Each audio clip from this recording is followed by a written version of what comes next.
கிறிஸ்துவுக்குள் பிரியமானவர்களுக்கு ஆண்டவராய் இயேசு கிறிஸ்துவுடைய இனிய நாமத்தினாலே வாழ்த்துக்கள். இன்றைக்கு சபை கூடி கர்த்தரை ஆராதிக்கிற ஒவ்வொரு பிள்ளைகளையும் கர்த்தருடைய ஊழியக்காரனும் திருச்சபையின் போதகனுமாகிய அடியான் கர்த்தர் கொடுத்திருக்கிற அபிஷேகத்தை சார்ந்து கொண்டு பிதா குமாரன் பரிசுத்தாவின் நாமத்தினாலே உங்களை வாழ்த்துகிறேன், ஆசீர்வதிக்கிறேன். இந்த நாளின் தியானத்திற்கு ஆதாரமாக சங்கீதங்களுடைய புஸ்தகம் 115வது சங்கீதம் 15ஆம் வசனத்தை நாம் தியானிக்கிறோம். வானத்தையும் பூமியையும் படைத்த கர்த்தராலே நீங்கள் ஆசீர்வதிக்கப்பட்டவர்கள். ஆம் பிரியமானவர்களே, இந்த உலகத்தை உண்டாக்கின கர்த்தர், சிருஷ்டிகர்த்தர், சகல சிருஷ்டிகளையும் படைத்து பராமரித்து பாதுகாக்கிற கர்த்தர் அவருடைய நாமத்தினாலே உங்களை ஆசீர்வதிக்கும்படியாக விரும்புகிறார். ஆம், நீங்கள் ஆசீர்வதிக்கப்பட்டவர்கள். ஒரு விசை தைரியமாக வாயை திறந்து உற்சாகமாக நீங்கள் சொல்ல முடியும், வானத்தையும் பூமியும் படைத்த கர்த்தராலே நான் ஆசீர்வதிக்கப்பட்டவன், நான் ஆசீர்வதிக்கப்பட்டவள் என்று சொல்லி. இது சங்கீதம் 115 12 முதல் 15 வசனங்களிலே இந்த தேவ ஆசீர்வாதங்கள் தொடர்ச்சியாக கடந்து வருகிறது. கர்த்தர் நம்மை நினைத்திருக்கிறார், அவர் ஆசீர்வதிப்பார்.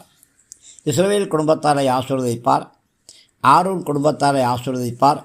கர்த்தருக்கு பயப்பட பெரியோரையும் சிறியோரையும் ஆசீர்வதிப்பார். கர்த்தர் உங்களையும் உங்களுடைய பிள்ளைகளையும் வர்த்திக்க பண்ணுவார். வானத்தையும் பூமியும் படைத்த கர்த்தராலே நீங்கள் ஆசீர்வதிக்கப்பட்டவர்கள். பிரியமானவர்களே, நாம் கர்த்தரை விசுவாசிக்க வேண்டும் என்று கர்த்தர் விரும்புகிறார், நம்மை உற்சாகப்படுத்துகிறார். கர்த்தர் நம்மை நினைத்திருக்கிறார். ஒருவேளை அவங்க என்னை விசாரிக்கலையே, இவங்க என்னை விசாரிக்கலையே, என்னை மறந்துட்டாங்களே அப்படின்னு சொல்லி நீங்கள் கவலைப்பட வேண்டிய அவசியம் கிடையாது. உங்களை விசாரிக்கிற ஒருவர் இருக்கிறார், அவர்தான் கர்த்தர். பிரியமானவர்களே, கர்த்தர் என்னை விசாரிக்கிறார், என் மீது பிரியமாக இருக்கிறார் அப்படிங்கிற தாட்ஸு உங்கள் இதயத்தில் ஆழமாக பதிஞ்சிருக்கணும். அப்போ தான் உங்கள் இதயத்துக்கு சந்தோஷம் சமாதானம் உண்டாகிருக்கும். கர்த்தர் என் மேலே கோபமாக இருக்காருங்க, கர்த்தர் என்னை சபிக்க விரும்புகிறாருங்க, இந்த வியாதியெல்லாம் கர்த்தரால் தாங்க வந்துச்சு, இந்த சாபமெல்லாம் கர்த்தரால் தாங்க வந்துச்சு அப்படிங்கிற மைண்ட் செட் உங்களுக்குள்ளே வந்துருச்சுன்னா உங்களுக்கு கொஞ்சம் கூட சமாதானம் இருக்காது, சந்தோஷம் இருக்காது. உங்களுடைய மனசாட்சி குற்ற உணர்ச்சியில் வேதனைப்படும். அதனால் உங்கள் தாட்ஸை, உங்கள் மைண்ட் செட்டை ஃப்ரீயாக்குங்க, திருப்புங்க. கர்த்தர் எப்போவும் நம்ம நினச்சிட்டே இருக்காருங்கன்னு சொல்லுங்கள். ஒருபோதும் கர்த்தர் என்னை மறக்கிறது இல்லைன்னு சொல்லுங்கள். தாய் மறந்தாலும் தகப்பன் கைவிட்டாலும் என் கர்த்தர் என்னை மறக்க மாட்டார், கைவிட மாட்டார்னு சொல்லுங்கள். உங்கள் பிள்ளைகளை பார்த்து சொல்லுங்கள், கர்த்தர் நம்ம ஆசீர்வதிப்பார்னு சொல்லுங்கள். உங்கள் குடும்பத்தை பார்த்து சொல்லுங்கள், கர்த்தர் நம்ம ஆசீர்வதிப்பார்னு சொல்லுங்கள். உங்கள் சபையை பார்த்து சொல்லுங்கள், கர்த்தர் நம்ம ஆசீர்வதிப்பார்னு சொல்லுங்கள். ஆமாம், கர்த்தர் உங்களை ஆசீர்வதிக்கிறாங்கிறத உறுதியாக நீங்கள் நம்புங்க. ஐயோ கரண்ட் பில் கூடி போயிடுச்சு, விலைவாசி ஏறி போயிடுச்சு அப்படின்னு உலக கவலைகளுக்கு இடம் கொடுக்காதீங்க. ஆகாயத்து பறவைகளை போஷிக்கிற கர்த்தர் உங்களை போஷிக்காமல் விட்டுருவாரா? உங்களுடைய தேவைகள் அவருக்கு தெரியாதா? உங்களுடைய தேவைகளை கொடுக்க ஒரு வல்லவர் தானே. அதனால் தைரியமாக கர்த்தர் என்னை ஆசீர்வதிப்பேன்னு வாக்கு பண்ணியிருக்கிறாரு அப்படிங்கிறத அறிக்கை பண்ணுங்க. அது மாத்திரம் இல்லை, அவர் ஆசீர்வாதங்களை கொடுக்குறாரு, நன்மைகளை கொடுக்குறாரு, ஆரோக்கியத்தை கொடுக்குறாரு. ஒருவேளை நான் சின்னவனாக இருந்தாலும் பெரியவனாக இருந்தாலும், நல்ல கல்வி கற்றவனாக இருந்தாலும் கல்வி கல்லாதவனாக இருந்தாலும், உயர்ந்த இடத்துல இருந்தாலும் சாதாரண இடத்துல இருந்தாலும் கர்த்தர் நிச்சயமாக என்னை ஆசீர்வதிக்கிறாரு, நன்மைகளை கொடுக்குறாரு அப்படின்னு சொல்லுங்கள். கர்த்தருக்கு பயப்படும் போது நாம் சின்னவங்களா பெரியவங்களா அப்படிங்கிறதெல்லாம் கர்த்தருக்கு முக்கியம் இல்லை. கர்த்தருடைய ஒரே ஒரு காரியம் என்ன? நாம் கர்த்தருக்கு பயப்படணும், கர்த்தருக்கு பிரியமான காரியங்களை செய்யணும், அவருக்கு பிரியமான காரியங்களை பேசணும், மற்றவங்களுக்காக தேவனுடைய பாதத்தில் காத்திருக்கணும். பிரியமானவர்களே,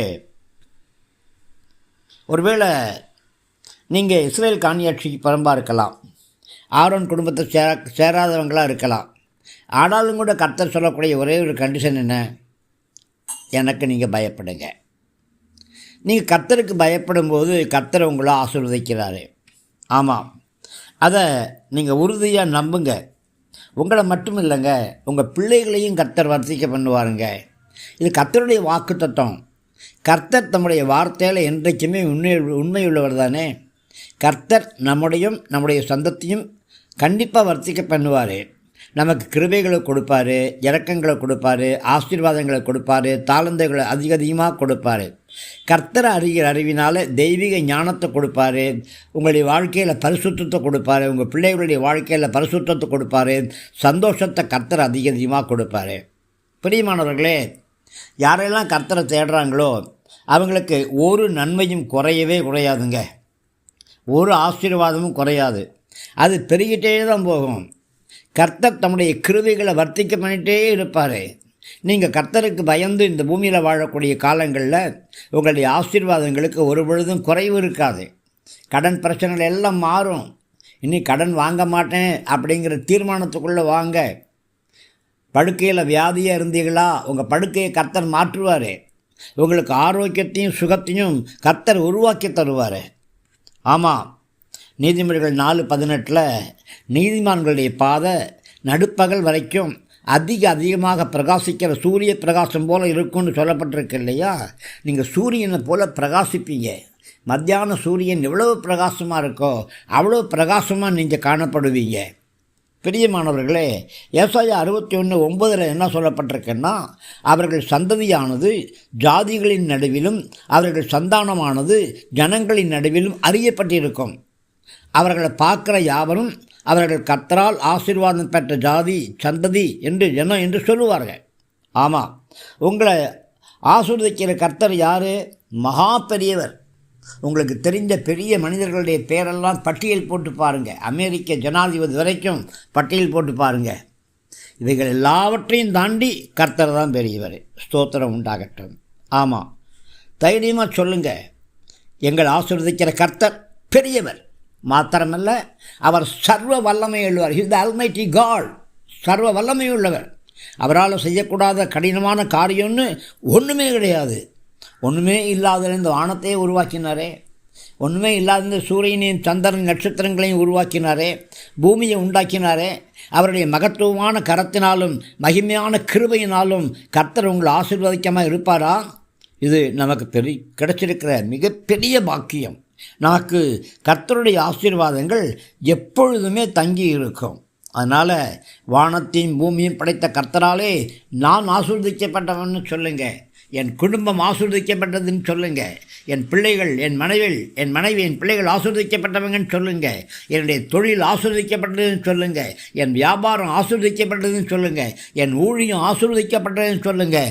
என் சபை ஆசீர்வதிக்கப்பட்டதுன்னு சொல்லுங்கள். கர்த்தர் அப்படியே உங்களை ஆசீர்வதித்து வழி நடத்துவாராக.